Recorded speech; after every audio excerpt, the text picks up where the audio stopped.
Assalamualaikum warahmatullahi wabarakatuh. Selamat pagi, salam sejahtera bagi kita semua.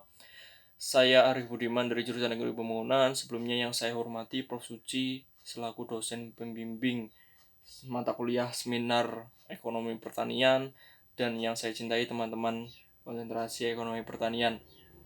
Di sini saya ingin memaparkan presentasi tentang topik seminar Ekonomi Pertanian saya, yang mana saya mengambil judul yakni analisis margin pemasaran dan sensitivitas usaha pertanian garam Kabupaten Rembang, Jawa Tengah.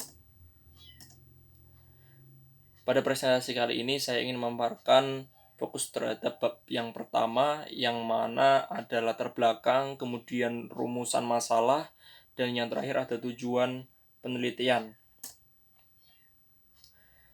Yang pertama terkait latar belakang. Kenapa saya mengambil topik ini, yang mana yang pertama ingin saya paparkan bahwa ada data tentang wilayah kelautan di Indonesia yang saya dapatkan dari Kementerian Kelautan dan Perikanan, bahwa luas wilayah perairan Indonesia ada 6.400.000 km persegi, kemudian ada luas total daerah teritorial ada 290.000 km persegi, dan yang terakhir ada panjang garis pantai 108.000 km.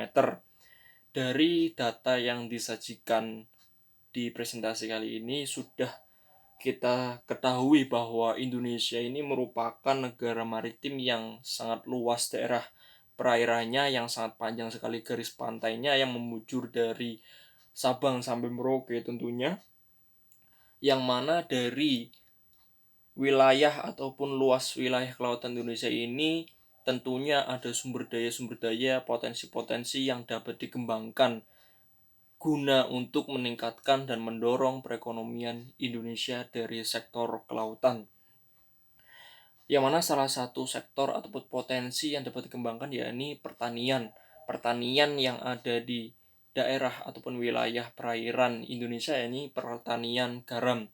Garam sendiri merupakan salah satu bahan pangan yang tidak bisa terlepas dari kehidupan kita, terutama kita sebagai konsumsi untuk konsumsi rumah tangga. Kemudian garam juga digunakan untuk bahan baku industri, salah satunya untuk pengolahan industri CAP, chloralkali plant, kemudian ada industri pangan, dan yang terakhir ada industri pengoboran minyak, dan masih banyak sekali kegunaan garam di kehidupan sehari kita ataupun untuk kebutuhan industri dan lainnya.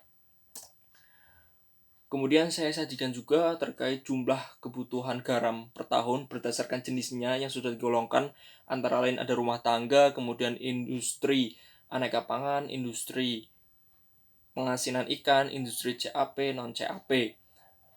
Dari jumlah kebutuhan per tahun, dengan melihat data bahwa setiap tahunnya terjadi kenaikan ataupun terus meningkat jumlahnya. Ini ada dari tahun 2011 sampai 2014, bahwa jumlah kebutuhan garam nasional setiap tahun selalu meningkat. Hal ini tentu mengharuskan petani untuk meningkatkan produktivitasnya. Potensi lahan garam di Indonesia ini tersebar di berbagai daerah tentunya, karena pasokan-pasokan garam yang entah itu dipasok ke dalam negeri untuk diolah industri ataupun untuk sebagai bahan baku konsumsi rumah tangga, tentunya dihasilkan dari berbagai macam daerah-daerah potensi penghasil garam. Kemudian ada 69 provinsi penghasil garam, ada Nangro Aceh Darussalam, kemudian Nusa Tenggara Timur, kemudian ada Sulawesi, Bali, Jawa Tengah, Jawa Timur. Itu yang terakhir ada Sulawesi Selatan dan Sulawesi Tengah. Itu merupakan daerah-daerah penghasil garam. Sehingga dengan garis pantai yang ada di Indonesia ini memungkinkan untuk dapat mencukupi kebutuhan garam nasional, bahkan dapat melakukan ekspor garam. Kemudian luas tambak garam rakyat yang ada di Indonesia dihitung secara nasional setiap tahunnya dari tahun 2011 sampai 2014 ini selalu meningkat, bahwa potensi lahan garam di Indonesia mencapai 52.010 hektare. Sedangkan lahan yang dipergunakan hanya 26.000. Kebutuhan garam dalam negeri mencapai 2,5 sampai 2,7, akan tetapi produksi yang dihasilkan produktivitasnya hanya sebesar 1 sampai 1,1 juta ton setiap tahunnya. Yang mana pasokannya diperoleh dari PT Garam sebesar 30% dan terakhirnya ataupun yang lain sebesar 70% dihasilkan dari garam rakyat. Akan tetapi PT Garam ini pun sumber ataupun bahan bakunya juga diperoleh dari garam rakyat yang tersebar di daerah-daerah penghasil garam yang ada di Indonesia. Kemudian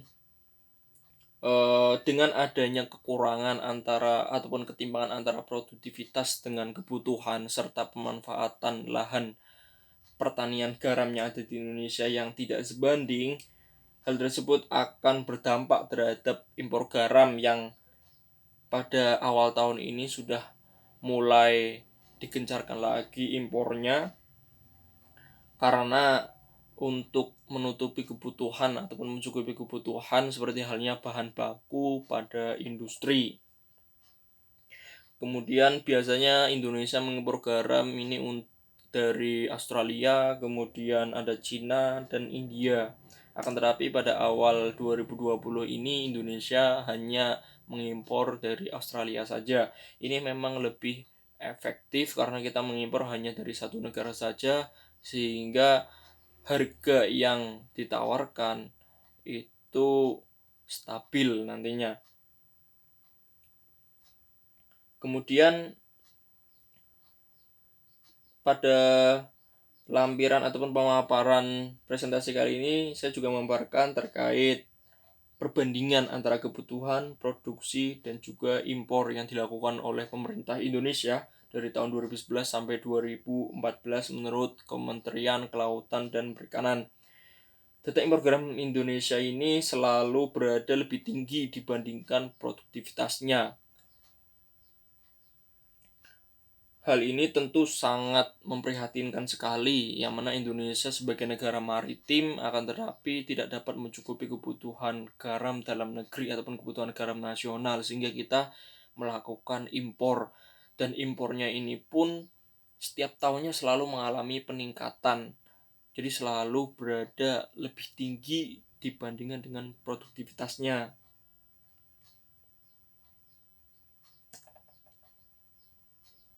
Kemudian salah satu daerah penghasil garam ataupun yang memiliki potensi pengelolaan garam yakni Jawa Tengah. Jawa Tengah pada tahun 2019 kemarin menempati peringkat kedua setelah Jawa Timur, pemasok tertinggi garam nasional.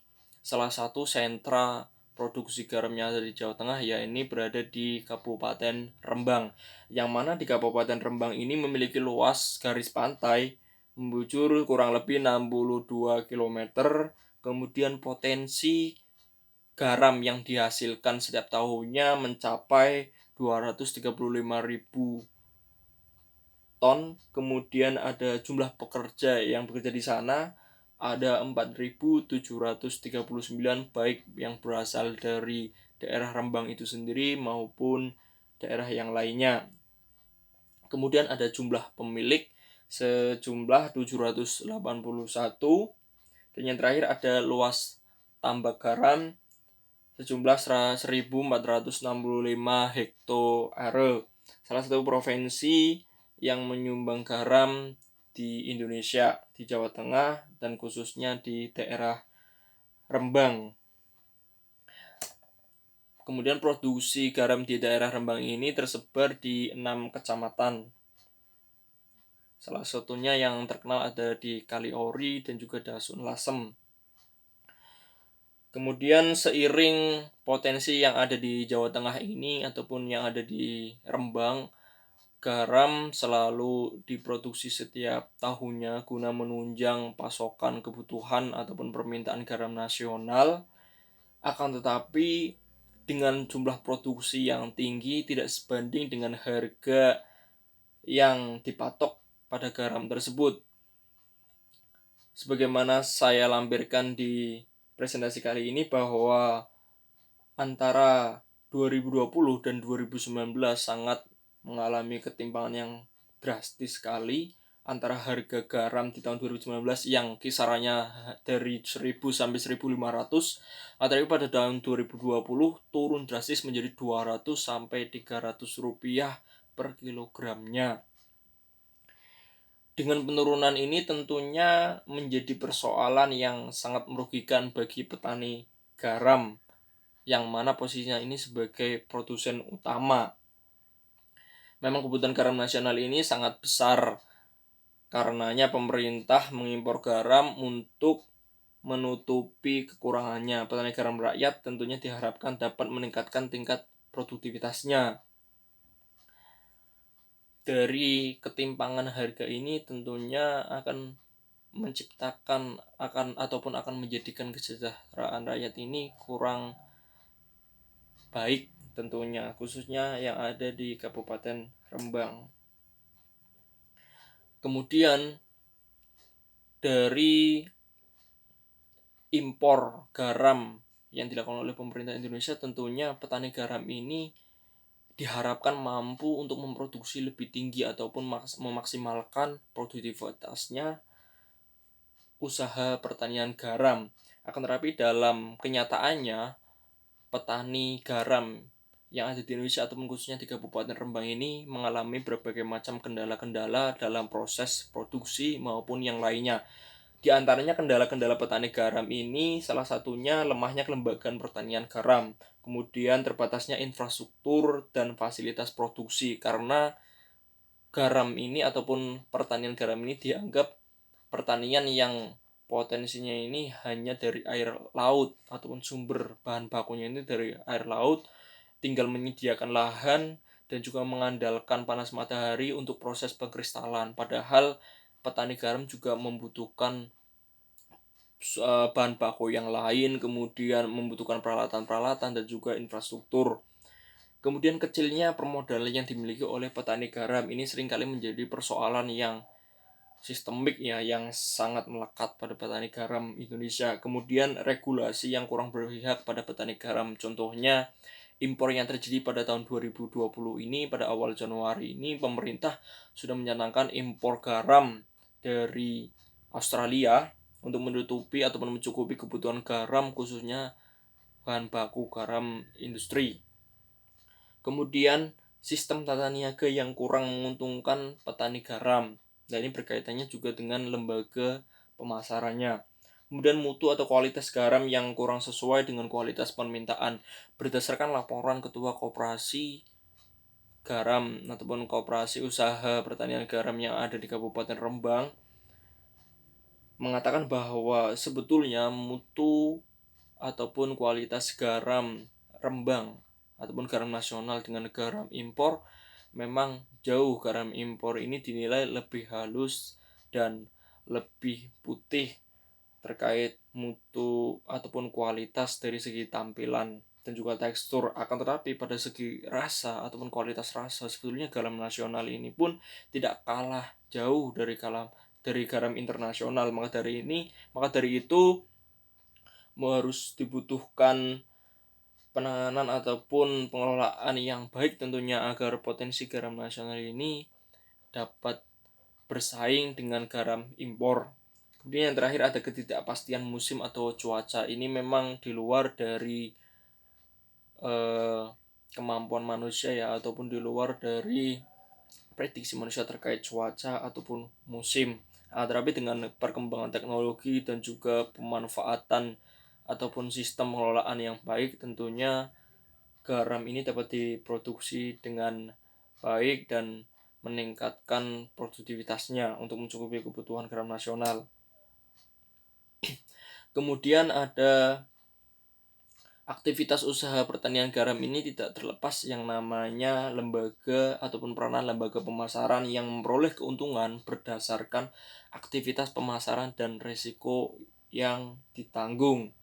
Seringkali bagian penerimaan yang diterima oleh petani tidak sebanding dengan penerimaan yang diterima oleh lembaga pemasaran yang terlibat.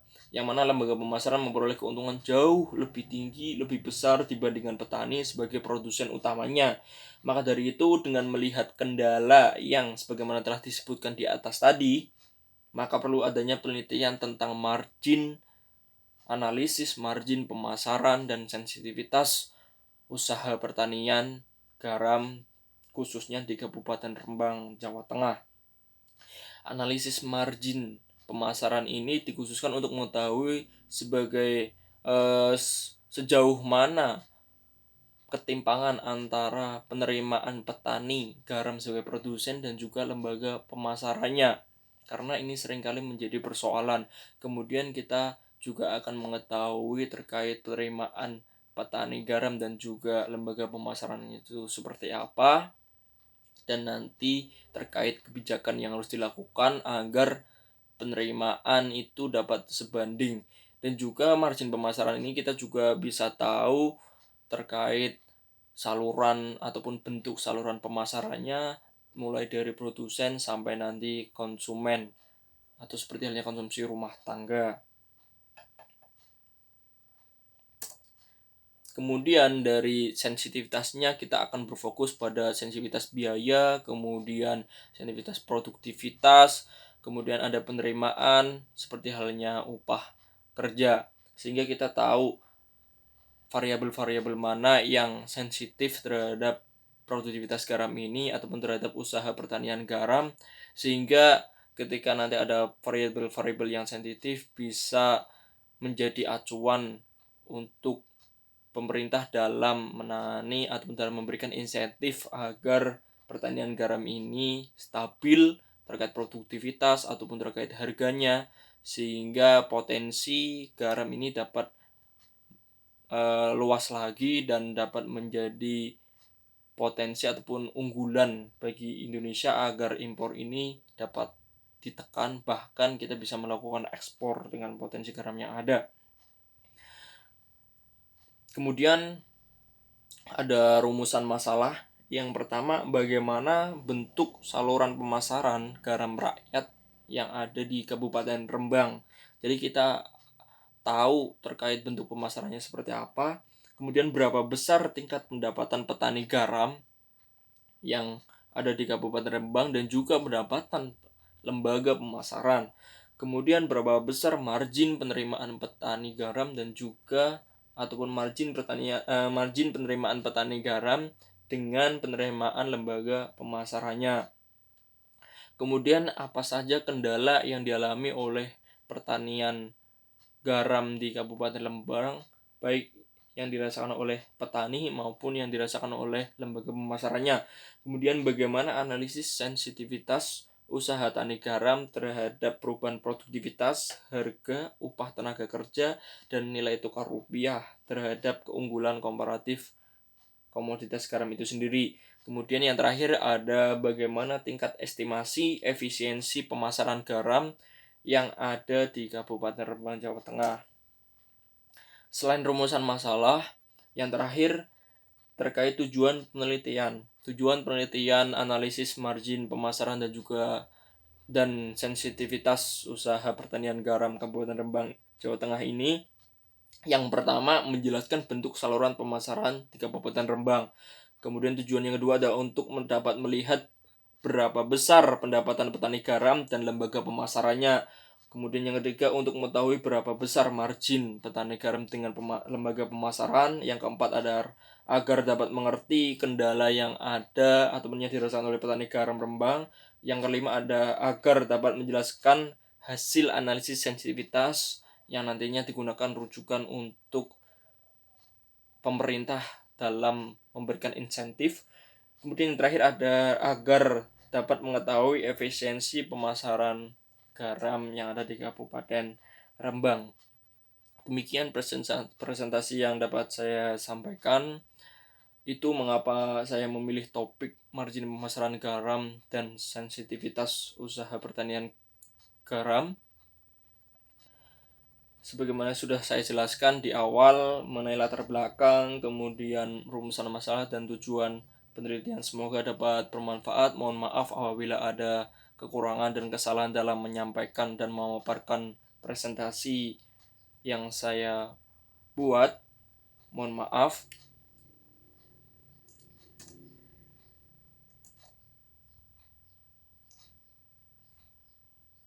Sekian dan terima kasih. Wassalamualaikum warahmatullahi wabarakatuh.